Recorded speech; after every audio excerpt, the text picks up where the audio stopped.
மூன்றாவதாக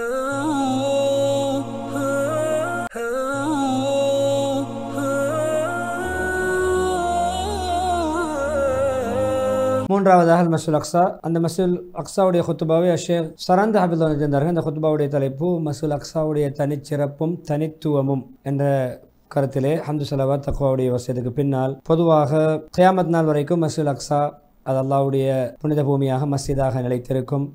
அது எப்பொழுதுமே சத்தியத்துக்கும் அசத்தியத்துக்கும் மத்தியிலே பிரித்து காட்டக்கூடியதாக இருக்கும். அது சமூகத்துக்கு, இஸ்லாமிய உலகத்துக்கு எப்பொழுதுமே ஒரு தூதை சொல்ல விரும்பும். அது எப்படி அல்லாஹ்வுடைய உதவி பெறக்கூடியது, அல்லாஹ்வுடைய அனுகூலத்துக்குரியது, அல்லாஹ்வுடைய எல்லா நடவுகளுக்கும் உரித்தானது என்ற பொறுமைக்கு வெற்றி, பொறுமைக்கு ஈட்டிலே வெற்றி இருக்கிறது என்ற தூதை அது சொல்லிக் கொண்டிருக்கிறது. மிஅராஜ் பயணத்துக்கு அல்லாஹ் தேர்ந்தெடுத்த அப்படியான பூமி அல்லவா அது. நபி ஸல்லல்லாஹு அலைஹி வஸல்லம் அவர்களுக்கு அல்லாஹ் அந்த கண்ணியத்தை கொடுப்பதற்கு, அந்த நபி அவர்கள் மிஅராஜுடைய பயணத்தை மேற்கொள்வதற்கு மஸ்ஜிதுல் அக்ஸாவை அல்லாஹ் பயன்படுத்தி அதன் மூலம் அவருடைய சிறப்பை உலகறிய செய்திருக்கிறான்.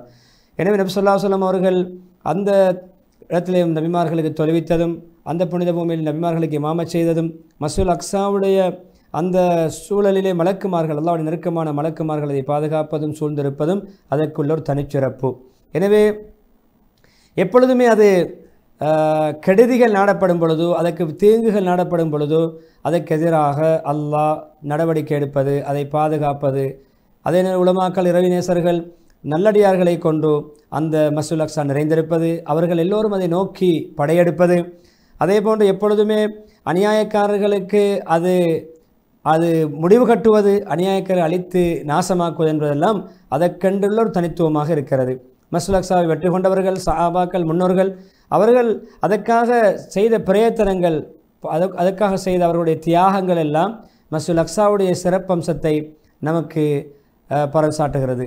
எனவே அது தூய்மையானது. அவனுடைய தூய்மை யாரும் குறைக்க முடியாது, அதனுடைய சிறப்பை யாரும் இல்லாமலாக்க முடியாது. எப்பொழுதுமே பலஸ்தீன் அது முழுக்க பரக்கத்துக்குரியது தான். அந்த பலஸ்தீன் அந்த லூத் அலைஹிஸ்ஸலாத்தை அல்லாஹ் பாதுகாப்பாக அனுப்பிய பூமி. அவருடைய பெண்கள், ஆண்கள், சிறுவர்கள் எல்லோருமே பரக்கத்துக்குரியவர்கள். ஆண்கள், பெண்கள், பெரியவர்கள், சிறியவர்கள், வாலிபர்கள், வயோதிபர்கள் எல்லோருமே அந்த பரக்கத்துக்கு உரித்தானவர்கள். எனவே அந்த பலஸ்தீனில் இருக்கின்ற பரக்கத்தையோ அதில் இருக்கின்ற நன்மைகளையோ யாராலும் அழித்து இல்லாதொழிக்க முடியாது. பாருங்கள், ஜக்கரியா அலைஹிஸ்ஸலாம் அவர்கள் அந்த பைத்துல் மக்திஸ் மஸ்ஜிதுல் அக்ஸாவில் தான் அல்லாஹ்விடம் துஆ கேட்டார்கள், அல்லாஹ்வை வணங்கினார்கள், குழந்தை பாக்கியத்தை கேட்டார்கள்.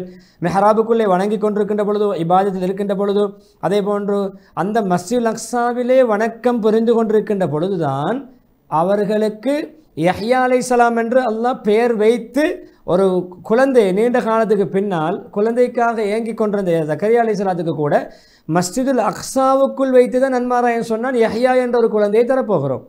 யஹ்யா என்று பெயர் வைத்து அல்லாஹ் அந்த குழந்தையை கொடுத்ததும் அது ஒரு மஸ்ஜிதுல் அக்ஸாவுடைய தனிச்சிறப்பு. எனவே பாருங்கள், அந்த குழந்தை ஒரு சமூக தலைவராக, அதே போன்று அல்லாஹ்வுடைய ஒரு திருவார்த்தையாக, அதே போன்று ஒரு நல்ல பரிசுத்தமான பக்குவமான ஒரு பிள்ளையாக, நல்லடியார்களின் ஒருவராக அல்லாஹ்க்கினான். ஈசா அலைஹிஸ்ஸலாம், அதே போன்று அவருடைய தாய் அஸ்ஸித்தீகா மரியம் அலைஹிஸ்ஸலாம் அவர்கள் கூட பாருங்கள் பைத்துல் மக்திஸிலே ஒரு அறையில் தான் வளர்க்கப்பட்டார்கள், பராமரிக்கப்பட்டார்கள்.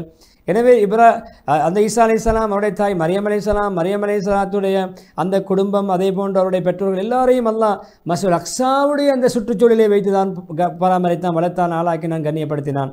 எனவே அவர்களை அல்லாஹ் அங்கு தங்க வைத்தான், பாதுகாப்பான இடத்தை கொடுத்தான்.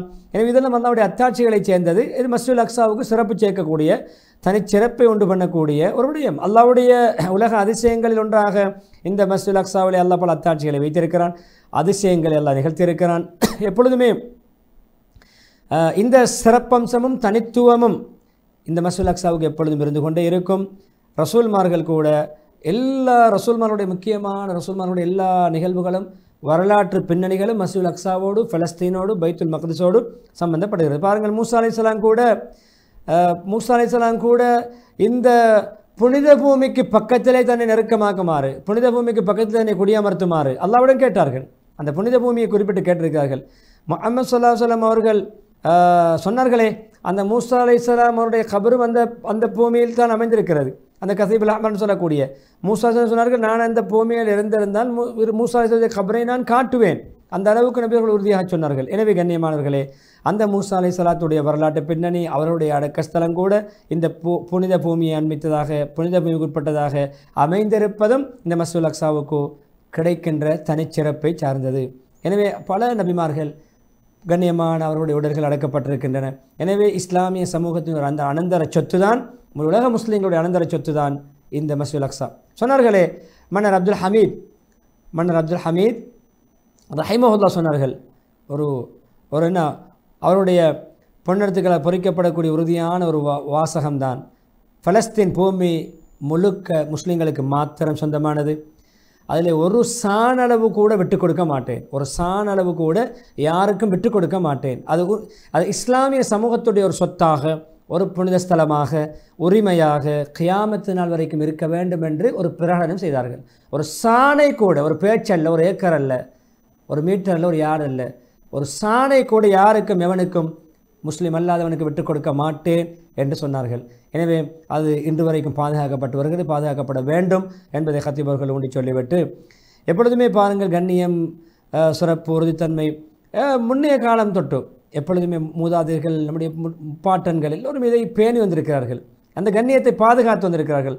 எனவே எப்பொழுதும் நாம் நம்முடைய இந்த சமுதாயம், இந்த தலைமுறை அதை தொடர வேண்டும், அந்த கண்ணியத்தை பேண வேண்டும், அந்த உறுதியை பாதுகாத்து கொள்ள வேண்டும். மூமின்கள் எப்பொழுதும் உண்மையான ஒரு தைரியமுள்ள வீரர்களாக செயல்பட வேண்டும். அல்லாஹ்விடம் கொடுத்த வாக்குறுதி நிறைவேற்றக்கூடிய அந்த ரிஜாலுன் சதகு மா அஹதுல்லாஹ் அலைஹி சொன்னார்கள். முன்னோர்கள் தங்களுடைய வாக்குகளை, அல்லாஹ்வுக்கு கொடுத்த வாக்குறுதிகளை நிறைவேற்றி உயிர் நீத்து விட்டார்கள். எனவே நம்முடைய பொறுப்பு அதை நாம் பாதுகாக்க வேண்டும். சிலர் எதிர்பார்த்து கொண்டிருக்கிறார்கள் என்று சொன்னார்களே, தியாகம் செய்துவிட்டார்கள், தியாகம் செய்து எதிர்பார்த்து கொண்டிருக்கிறார். நம்முடைய உயிரை என்ன பணயம் வைத்து இதை பாதுகாக்க வேண்டும் என்று சொல்லிவிட்டு, அந்த முன்னோர்களுக்கு எல்லாம் ரஹ்மத் செய்வானாக, விசாலமான மன்னிப்பை கொடுப்பானாக, அவருடைய கபரை அல்லாஹ் விசாலப்படுத்துவானாக, அவருடைய அனைத்து பாவங்களை மன்னித்து அவர்களை ஒளிமயமான கபருடைய வாழ்க்கையை வாழ வைப்பான அந்த மூதாதையர்களுக்கு, தியாகிகளுக்கு துவா செய்துவிட்டு, பொதுவாக இந்த கஸ்ஸா மக்கள் பொதுவாக முழு உலக முஸ்லீம்களுக்கும் ஒன்றை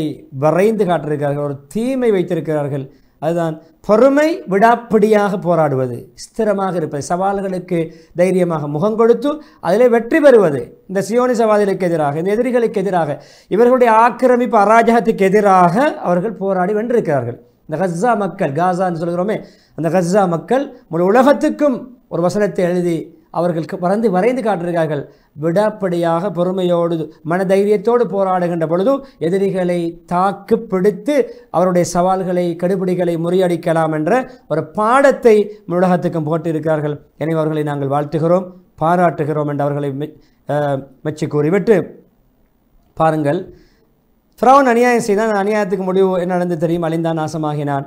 எப்பொழுதுமே அந்த சம்பவம் தெரிந்த ஜிப்ரீல் அலைஹிஸ்ஸலாம் கேட்க, யாருடைய நறுமணம் கமல்கின்ற பொழுது நபியுடன் கேட்க, யாருடைய நறுமணம்? மாஷித்தாவுடைய, அந்த முடிவாரி பின்னக்கூடிய அந்த பெண். என்ன விடயம்? அல்லாஹ்வுடைய பெயரை சொல்லி தன்னுடைய வேலைகளை செய்வார், அல்லாஹ்வுடைய பிஸ்மில்லா என்று சொல்லிக் கொள்வார்.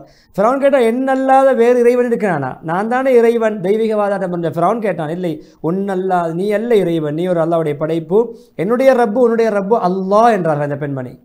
என்னுடைய ரப்பும் அல்லாஹ். எனவே கொல்லுமாறு கட்டளையிட்டான். அந்த பெண் கொல்லப்பட்டு அவருடைய பிள்ளைகள் எல்லாம் கொல்லப்பட்டார்கள். அப்படியான நிலைமையில் தான் அவர்களை எல்லாம் நறுமணம் கமல வைத்தான், அவருடைய நறுமணம் வீசுகிறது. சம்பவம் பாருங்கள், ஃபிரௌனுக்கு எதிராக, ஃபிரௌனுடைய ஒரு ஊழிய பெண் ஃபிரௌனுக்கு எதிராக ஈமானிய ஏகத்துவ அந்த கலிமாவை, வார்த்தையை, அல்லாஹ் தான் இறைவன் என்ற அந்த அநியாயக்காரன் சண்டாளத்துக்கு முன்னால், அந்த சர்வாதிகாரிக்கு முன்னால், கொடுங்கோலனுக்கு முன்னால் பேசி உயிர் நீத்தார்களே, ஷஹீதாயினார்களே, அவர்களுடைய நறுமணம் அல்லாஹ் கமல வைத்தான். ஜிப்ரீல் அலைஹிஸ்ஸலாத்துக்கு நபியவர்களுக்கும் அல்லாஹ் நுகர வைத்தான். அப்படியான நிகழ்வெல்லாம் இருக்கிறது. எனவே நம்முடைய மூதாதையர்கள், அவர்களுடைய தைரியம் நமக்கும் தேவை, இந்த சந்ததிக்கும் தேவை.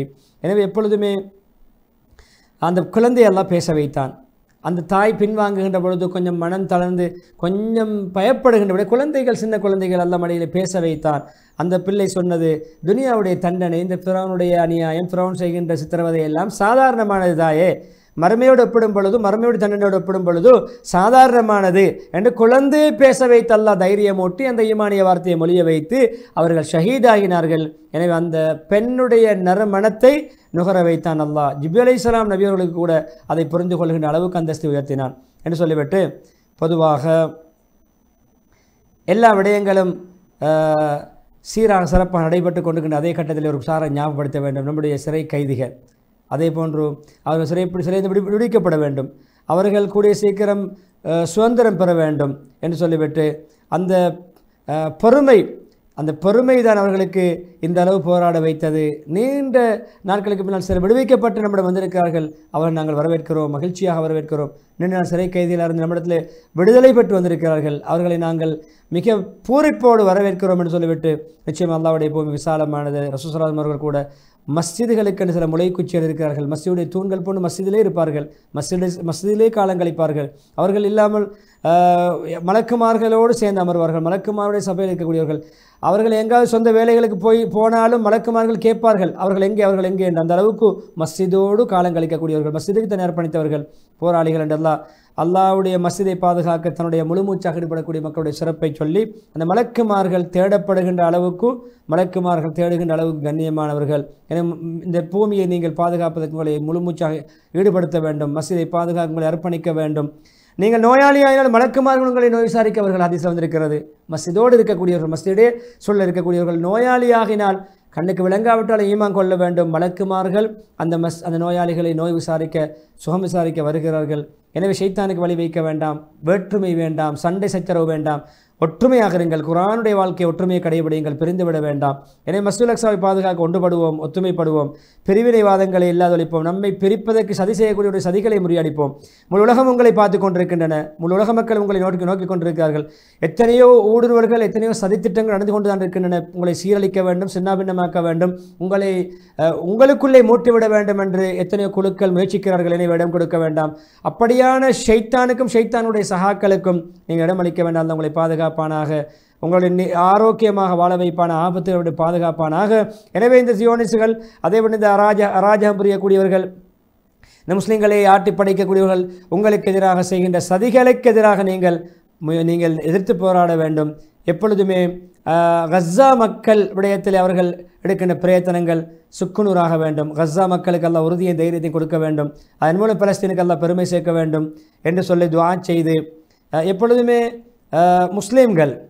முஸ்லீம்கள் உலகத்திலும் ஃபித்னா வரும் பொழுது முஸ்லீம்கள் ஓடக்கூடியவர்கள் அல்ல, அதை விட்டு ஒதுங்கக்கூடியவர்கள் அல்ல, பயப்படக்கூடியவர்கள் அல்ல.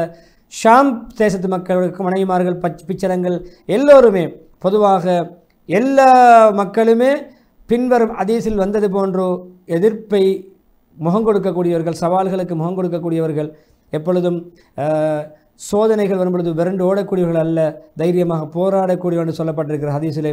எனவே எப்பொழுதும் எங்களுக்கு நபியவர்களுடன் கேட்கப்பட்ட சஹாபாக்கள் மூலம் உங்களுக்கு பின்னால் வருகின்ற சோதனைகளில் என்ன செய்ய வேண்டும்? நபியவர் சொன்னார்கள், எங்களுக்கு எங்கு இருக்க வேண்டும், எங்கு வாழ வேண்டும் என்று சொன்ன பொழுது கூட சஹாபாக்களுக்கு நபியவர் சொன்னார்கள், பைத்துல் மக்திஸ், அந்த பைத்துல் மக்திஸை நோக்கி செல்லுங்கள், பைத்துல் மக்திஸில் எங்களுடைய காலங்களை கழியுங்கள், அங்கே வாழ முயற்சியுங்கள்.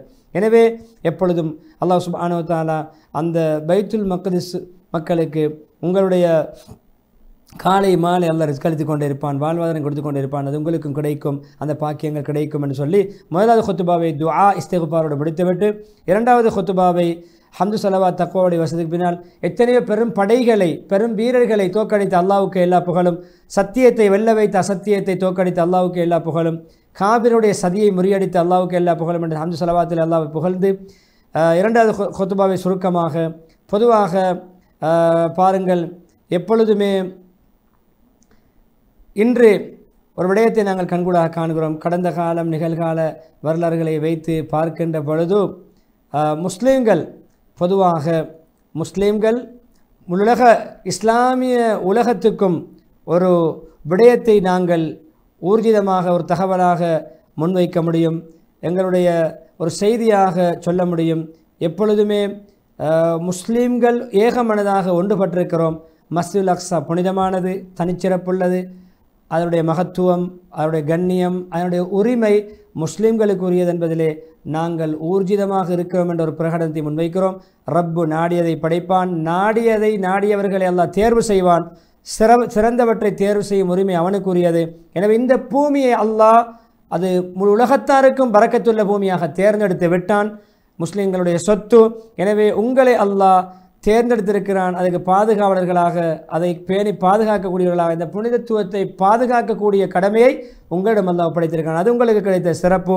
எனவே படையெடுத்து ஒரு பிரயாணமாக கட்டுச்சாதனங்களை கட்டி பிரயாணம் செய்யக்கூடிய கட்டுச்சாதனைகளோடு பிரயாணம் செய்யக்கூடிய மஸ்ஜிதுகளில் ஒன்றாக இதை அல்லாஹ் ஆக்கியிருக்கிறான். எனவே இந்த புனிதத்துவத்தை, இந்த பரக்கத்தை, இந்த கண்ணியத்தை நாம் பாதுகாக்க வேண்டும். நமக்கான ஒரு உரிமையை, சொத்தை நாங்கள் பாதுகாப்பது எங்களுடைய பொறுப்பு. எனவே பொதுவாக பைத்துல் மக்திஸை, அந்த பூமியை, பலஸ்தீனை பாதுகாக்கின்ற பொறுப்பை அல்லாஹ் எடுத்தது போன்று நம்மை அல்லாஹ் அதுக்கு பயன்படுத்தியிருக்கிறான். எனவே அதை பற்றி அல்லாஹ் கேட்பான். அதற்குரிய பதிலாக நாம் அந்த பாதுகாப்பு நடவடிக்கையிலே எந்த கட்டத்திலும் விரிசல் ஏற்படாமல், பலகீனம் ஏற்படாமல் அதில் உறுதியாக நின்று, நிலையாக நின்று பாதுகாக்க வேண்டும். இந்த ஹதீஸுக்கு ஆளாக வேண்டும். இறுதியாக சொல்லி முடிக்கிறார்கள், அந்த பணியை செய்கின்ற பொழுது இந்த ஹதீஸுக்கு நாம் ஆளாகுவோம். அதாவது என்னுடைய ஒரு உம்மத்தில் ஒரு கூட்டத்தார் எதிரிகளுக்கு எதிராக வெற்றிநடை போட்டுக்கொண்டே இருப்பார்கள், எதிரிகளை அடக்கி கொண்டே இருப்பார்கள். எதிரிகளுக்கு இவர்கள் அடங்க மாட்டார்கள், எதிரிகளை இவர்கள் அடக்குவார்கள். அந்த எதிரிகள் அவர்களுக்கு எதிராக செய்கின்ற சதிகள், மோசடிகள், திட்டங்கள் எதுவுமே இவர்களுக்கு எந்த இடரையும் ஏற்படுத்தாது. அவர்களுக்கு ஏதாவது சோதனைகள், சிரமங்கள் அவர்களுக்கு ஏற்பட்டால் அல்லாஹ்வுடைய நாட்டப்படி ஏற்பட்டாலே தவிர இவர்களால் எதுவுமே அவர்களுக்கு செய்ய முடியாது. அந்த வீரப்படை, அந்த வீர்நடை போடுகின்ற அந்த படை எங்கிருக்கிறார்கள் என்று சஹாபாக்கள் கேட்ட பொழுதோ அவர்கள் பைத்துல் மக்திஸ், அவர்கள் மஸ்ஜிதுல் அக்ஸாவுடைய பைத்துல் மக்திஸுடைய அந்த வட்டாரத்திலே, அந்த பூமியிலே தான் இருக்கிறார்கள் என்று சொன்னார்களே. அந்த நபி அவர்கள் சஹாபாக்களுக்கு சொன்னபடியும் உண்மை. யா ரசூலல்லாஹ், நீங்கள் உண்மையை சொன்னீர்கள். அப்படியான ஒரு கூட்டம் எங்களுடைய புனித பூமியிலே போராடி கொண்டுதான் இருக்கிறார்கள் என்று நபி ஸல்லல்லாஹு அலைஹி வஸல்லம் அந்த ஹதீஸை உண்மைப்படுத்தி, உறுதிப்படுத்தி, அதற்கான சான்றுகளை யதார்த்தபூர்வமாக முன்வைத்து நீண்ட துஆ பிரார்த்தனையோடு ஹத்தீப் சரந்த ஹபீதுல்லாஹ் அவர்கள் தன்னுடைய முழு ஹுத்துபாவுக்கு முற்றுப்புள்ளி வைக்கிறார்கள். எனவே 3 ஹுத்துபாக்கள் மூலம் பிரயோசனம் அடைவோம். மக்கா முக்கர்ரமாவுடைய ஹுத்துபா நன்றி மனப்பான்மை, நன்றி உள்ளவர்களாக வாழ்வோம். அதில் நியாமத்துகளை பாதுகாப்போம். நன்றி கட்டம் நடந்த நன்மத்துகளை அளிக்காமல் பாதுகாத்துக் கொள்ளும் என்ற தலைப்பிலே யாசிர் தூசர் ஹபீதுல்லாஹ் செய்தார்கள். அதே போன்று 2வது ஹுத்துபா அல்லாஹ்வை மாத்திரம்தான் வணங்க வேண்டும், வணக்கத்துக்கு தகுதியானவன் அவன் மாத்திரம் என்ற தலைப்பிலே அப்துல் முஹ்சின் காசிம் ஹபீதுல்லாஹ் அவர்கள் தன்னுடைய ஹுத்துபாவிலே, மதீனா முனவ்வராவுடைய ஹுத்துபாவிலே முன்வைத்தார்கள். அதே போன்று மஸ்ஜிதுல் அக்ஸாவுடைய தனிச்சிறப்பும் தனித்துவமும் என்ற தலைப்பிலே முஹம்மது சரந்த ஹபீதுல்லாஹ் அவர்கள் மிக காத்திரமான, தைரியமான ஒரு ஹுத்துபாவை அந்த மஸ்ஜிதுல் அக்ஸாவிலே முன்வைத்தார்கள். எனவே 3 ஹுத்துபாக்கள் மூலம் பயனடைவோம், மக்களுக்கு மெத்தி வைப்போம். எனவே நிகழ்ச்சி தயார் பின் ரிஸ்வான், அதே போன்று ஷர்பான் ஆகியோருக்கு நன்றி செலுத்தியவனாக விடைபெறுகிறேன். வாஹிரு தாவானா அல்ஹம்துலில்லாஹி ரப்பில் ஆலமீன். வஸ்ஸலாமு அலைக்கும் வரஹ்மத்துல்லாஹி வபரகாத்துஹு.